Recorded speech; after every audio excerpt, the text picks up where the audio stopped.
कृषि कानून के खिलाफ सड़कों पर उतरे किसान अब तक अपनी जंग लड़ रहे हैं। पिछले करीब एक सप्ताह से दिल्ली की सीमाओं पर हजारों की संख्या में किसान जुटे हुए हैं।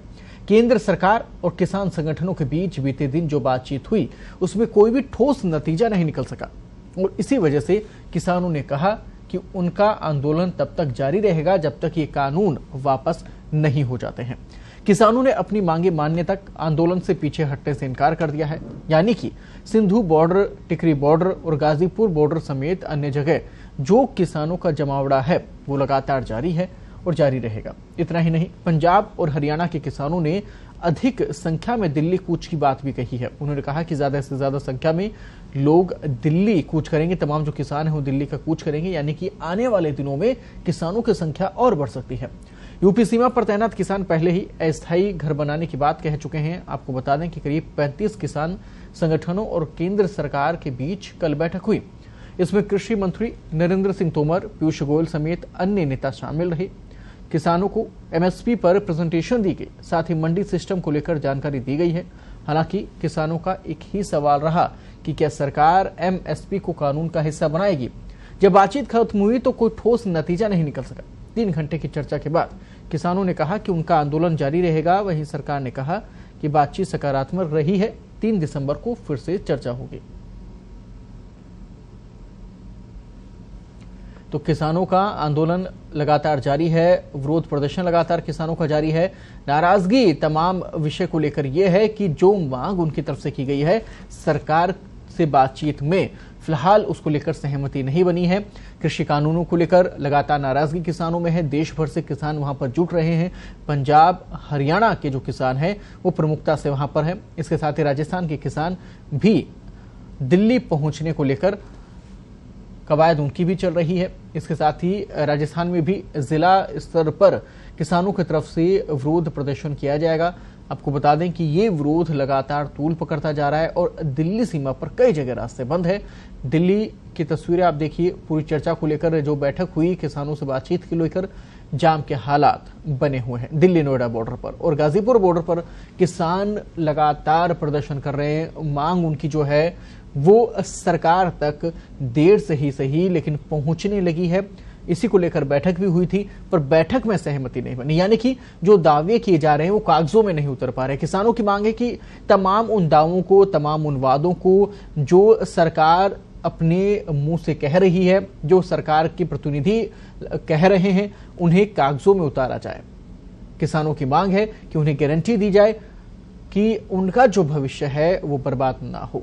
किसान लगातार पूरे देश के लिए, अर्थव्यवस्था को संभालने के लिए, जीडीपी की ग्रोथ के लिए जो उनका काम है वो लगातार देश के काम आता है, वो मेहनत करते हैं। अब उस मेहनत के एवज में जो उन्हें मिलना चाहिए वो क्यों नहीं मिल रहा, सवाल ये भी है। इसके साथ ही सरकार पूंजीपतियों के हाथ में अगर तमाम व्यवस्थाएं थमा देगी तो किसानों को डर है कि कहीं उन्हें नुकसान ना हो जाए, कहीं उनके हक ना दबा दिए जाए। तमाम व्यवस्थाओं के बीच में किसान संशोधन को लेकर जो मांग कर रहे हैं, कृषि कानूनों के विरोध में जो मांग उनकी है, ऐसे में सरकार को चाहिए कि वो आंखें खोले और इस पूरे विषय को लेकर वार्ता होनी चाहिए। वार्ता हुई भी है लेकिन उसमें कोई अर्थ नहीं निकला, यानी कि किसान उससे सहमत नहीं है और ये जो विरोध है वो लगातार बढ़ता चला जा रहा है। किसानों के ये भी दावे हैं कि वो राशन पानी लेकर पहुंचे हैं, यानी कि पूरी तैयारी के साथ पहुंचे हैं और कमर कसी हुई है कि आप कीजिए, नाराजगी दिखाइए, आप चाहे बात ना करें लेकिन किसान डटे रहेंगे और अपना हक लेके रहेंगे।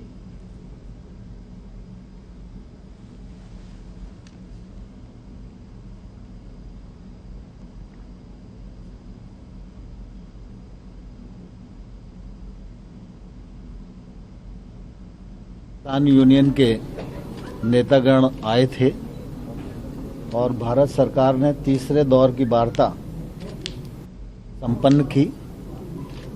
वार्ता काफ़ी ठीक रही और एक दूसरे के प्रति काफ़ी समझ बनी है और हम सब लोगों ने यह तय किया है कि अब परसों वार्ता का चौथा चरण शुरू होगा और परसों तक ये लोग भी इशू अपने लेकर आएंगे और उन पर बिंदुवार फिर चर्चा की जाएगी। सामान्य तौर पर हम सब लोग चाहते थे कि एक छोटा ग्रुप बने, लेकिन सभी यूनियंस का कहना यह था कि सब लोग एक साथ मिलकर बात करेंगे, तो सरकार को सबसे मिलकर बात करने में भी कोई आपत्ति नहीं।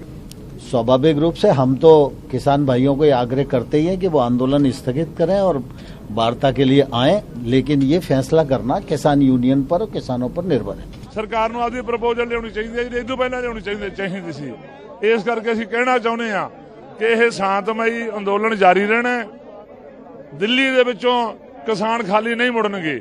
ਇਹ ਸਰਕਾਰ ਫੈਸਲਾ ਕਰ ਲੇ ਮਸਲਾ ਹੱਲ ਕਰਨਾ ਹੈ ਜਾਂ ਉਹਨੇ ਆਪਦੀ ਤਾਕਤ ਨਾਲ ਉਠਾਉਣਾ ਹੈ। सरकार की 3 घंटे तक मीटिंग हुई है, 3 घंटे में कोई फैसला नहीं लिया गया। ਇੱਕੋ ਬਾਤ ਸੀ ਉਹਨਾਂ ਦੀ ਕਿ ਛੋਟੀ ਕਮੇਟੀ ਬਣਾਓ, ਚਰਚਾ ਕਰਾਂਗੇ। ਮਸਲਾ नहीं हल करना चाहती सरकार, सिर्फ चर्चा करना चाहती है। फोन पर भी आपको वहाँ बताई जा सकती थी। बताई जा सकती सी। 3 घंटे क्यों वेस्ट किया? 3 घंटे तो जो बाहर दिखाना है कि सरकार सीरियस है, मीटिंग सदी है, निबेड़ना चाहती है, ये प्रभाव देना चाहती है। जो लोग अड्डो अड्डी स्टेटा तो आ रहे हैं उन्हें रोकना चाहती है प्रभाव देके। परसों क्या कि परसों आज आप दोबारे बैठ जाएंगे, टाइम सानू नहीं दिया, शायद दूसरे साथियों को टाइम मिल जाना है। बिल्कुल आज की मीटिंग आगे से अच्छी रही, प्रोग्रेस आगे से हुई, क्योंकि पहले तो सरकार का स्टैंड ये रहा कि कानून हमने बना दिए, कानून बड़े अच्छे हैं, फार्मर्स के पक्ष में है कि इसमें कोई लेना देना नहीं है। पर आज की मीटिंग में जो सरकार है अपने स्टैंड से थोड़ा पीछे हटी, पीछे ऐसा हटी कि जो खेतीबाड़ी मंत्री हैं वो आप ही उन्होंने बोला कि सरकार जो कोई कानून बनाती है तो हमारे को 10 साल लगते हैं, 5 लगते हैं, कानून बनाते हैं। पर वो ऐसा भी नहीं है कि वो जो सारा कानून है बिल्कुल ठीक ही होता है, उसमें आधा गलत भी हो सकता है, आधा ठीक भी हो सकता है। तो मैं बोला फिर के हमने कानून को एक एक शब्द पढ़ा है, कि क्लॉज पढ़ी है, हम एडवोकेट भी हैं, आपको कन्विंस करा देंगे। आप तो आधा कह रहे हैं कि कानून टोटली ही गलत है, टोटली ही गलत है। ये 12 बजे परसों को मीटिंग है, उस पर टोटल डिस्कशन करके हम उनको कन्विंस करा देंगे कि इसकी एक भी क्लॉज, एक भी सेक्शन है जो वो प्रो फार्मर नहीं है। केंद्र सरकार नहीं मानती तो अगला पड़ाव तो हमारा एजिटेशन जारी है।